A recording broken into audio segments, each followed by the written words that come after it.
I would say the most accomplished lawyer in this country. You know, if we look at former President Nana Akufo-Addo is the most accomplished lawyer in Ghana, hands down. Hands down. If you take all the constitutional law cases where our rights have been guaranteed, you know, by the Supreme Court, by the cases for an Attorney General, means an Attorney General, you know, his name is there. He did those cases.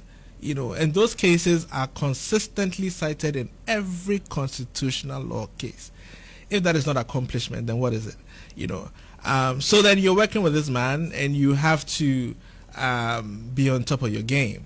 And this is me. I've come from abroad. Of course, I practiced, you know, in Ghana for a while, in the courts and all of that, but mostly in corporate and commercial law at Binti.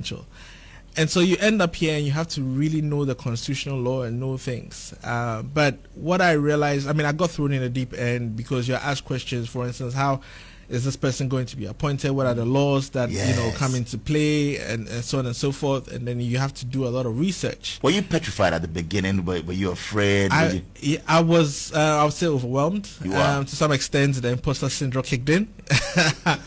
To a large extent, of course. I didn't think I was capable.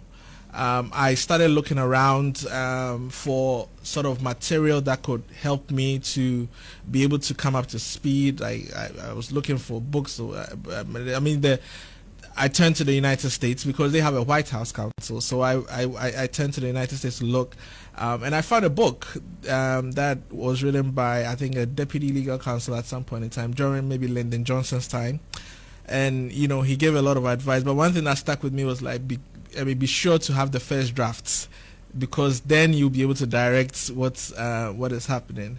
Was there ever a time, Carl, and share this with us, that the president, so maybe you were overwhelmed or you were afraid at a point, and maybe said, look, young man, you can do this? You see, President Akufo-Addo was more of a teacher.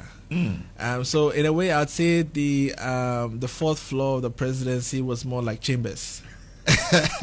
So we, you know, we do a lot of the day-to-day stuff. There's a lot of meetings that go on, and that ends about maybe about 7 p.m. and he works late into the night. So after the former president will work late into the night, like to what time? Share with us. You were with him. 2 a.m. 2 a.m. Sometimes I leave him in the office. You know, you know, midnight. And he's back the next morning. He's back the next morning.